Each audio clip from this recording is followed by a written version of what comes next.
Stop menghujat. Stop menghujat.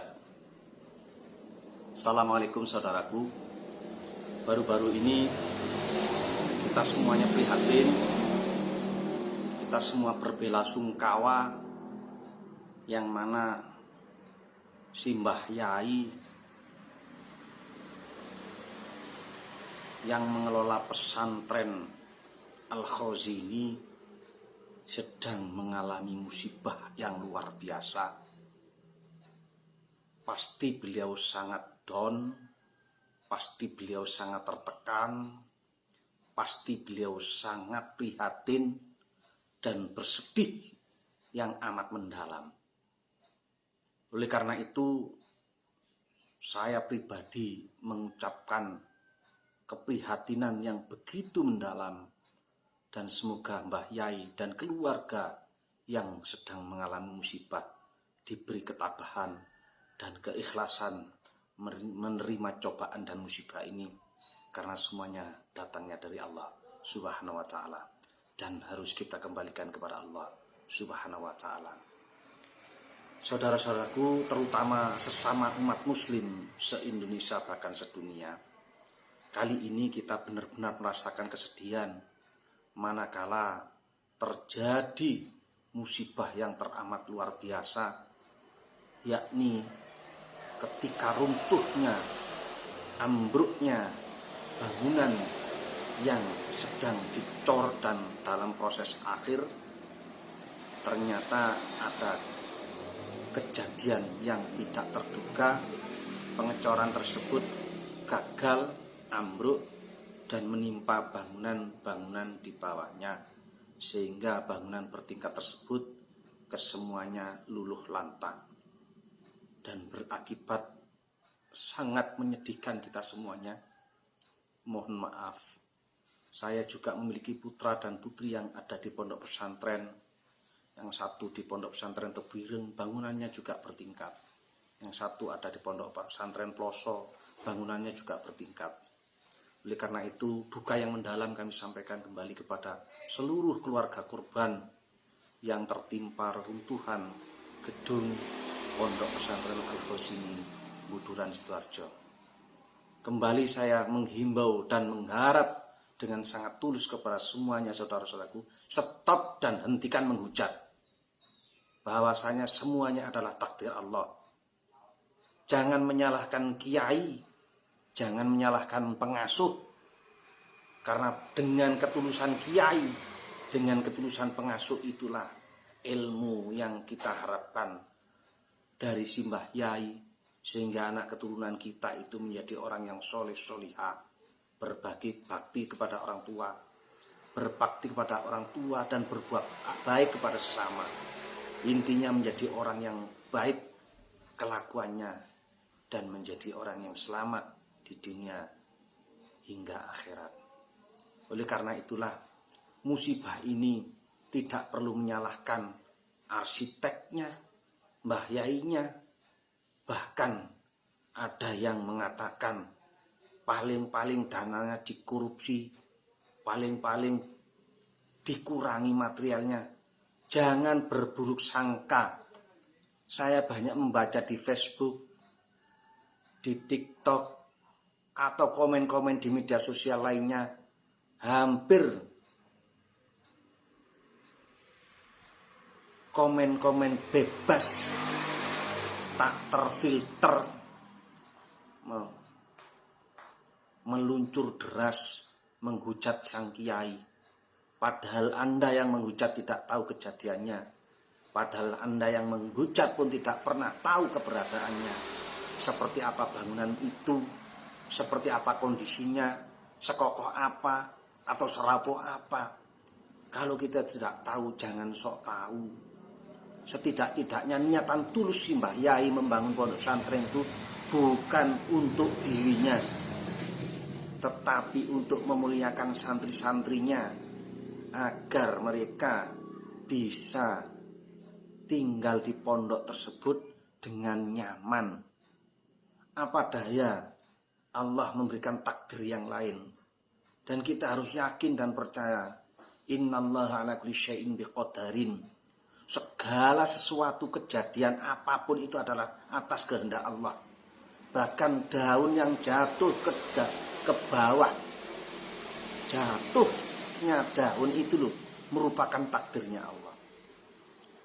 Kalau kita menyalahkan karena arsiteknya, karena kiainya, bahkan ada yang ngomong santri kok disuruh bekerja. Saya lihat ada foto yang dikirim keluarganya, santri yang ngewangi, yang membantu kiai. Itu tidak santri yang mengerjakan, karena sepertinya ada mesin molen yang pakai hidrolis, sehingga saya melihat di foto tersebut ada pipa. Artinya tenaganya adalah tenaga mesin. Kalaupun ada santri 1 atau 2 orang atau 10 orang, sangat wajar pondok tersebut pondok yang sudah berpuluh tahun, bahkan di tahun 1915 pondok tersebut sudah berdiri. Artinya pondok tersebut sudah benar-benar mengabdikan dirinya, pengasuh dan keluarganya, semuanya mengabdikan dirinya untuk umat, untuk santri. Karena itu kalau ada kejadian seperti ini, ada yang menghujat, saya secara pribadi tidak terima. Dalam pengertian tidak terima, mbok ya jangan kesusu, mbok ya jangan mudah maido, mbok ya jangan mudah menghujat. Anda sendiri belum tahu keadaannya, Anda tidak tahu kondisinya.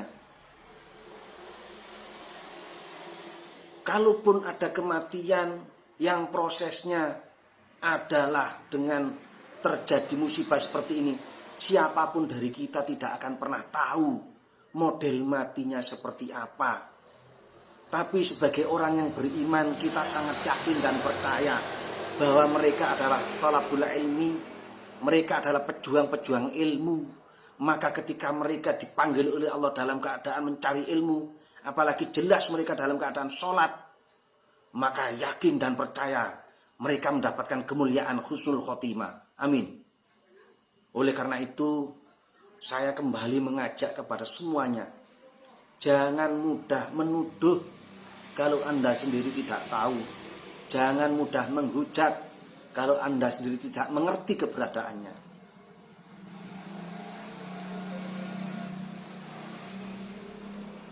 Jadi ini menjadi prihatin yang sangat mendalam. Mungkin banyak di antara kita adalah konten kreator, butuh istilahnya bahan untuk konten. Kalaupun konten ini adalah konten keprihatinan, menunjukkan bahwa kita itu prihatin, menunjukkan bahwa kita itu bela sungkawa, menunjukkan bahwa kita itu mendukung proses evakuasi, berdoa, mohon kepada Allah agar Allah memberikan keajaiban bahwa siapapun yang masih terjebak di dalamnya bisa dikeluarkan, bisa dievakuasi dalam keadaan selamat. Itu seharusnya yang kita lakukan.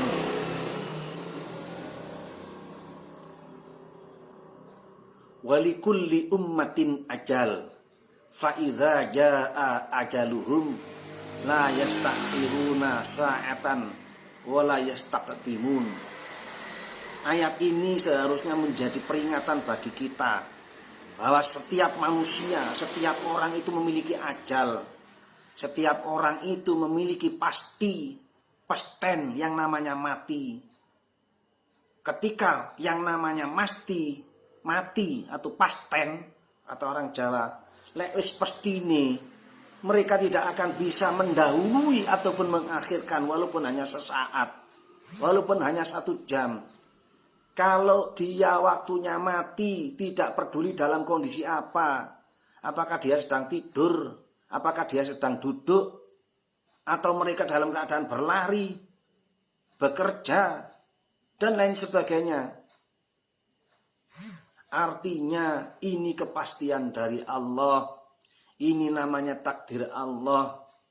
Kalau kita menyadari, dan semoga keluarga menyadari, bahwa anak-anak mereka yang menjadi korban adalah ditakdirkan oleh Allah meninggal dalam keadaan husnul khotimah, Dan itu insya Allah akan mengangkat derajat orang tuanya di hadapan Allah dan di akhirat nanti.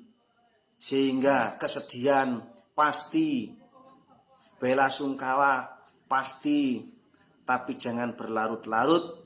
Maka kata Allah, kembalikan kepadanya. Inna lillahi wa inna ilaihi roji'un. Bahwa segala sesuatu itu pada dasarnya adalah milik Allah. Dan ketika Allah memanggilnya harus kembali kepadanya. Maka kita harus sadar dan menerimanya dengan ikhlas. Mudah-mudahan ini bisa mengingatkan kita semuanya yang sedang berkabung, sedang berduka karena Pondok Al-Khazini dalam keadaan seperti ini. Jangan menghujat, sekali lagi saya ucapkan jangan menghujat, tapi mari bermunajat bersama-sama. Semoga semuanya yang sedang dievakuasi atau sedang proses evakuasi bisa terselamatkan nyawanya dan dalam keadaan sehat walafiat. Amin ya rabbal alamin. Assalamualaikum.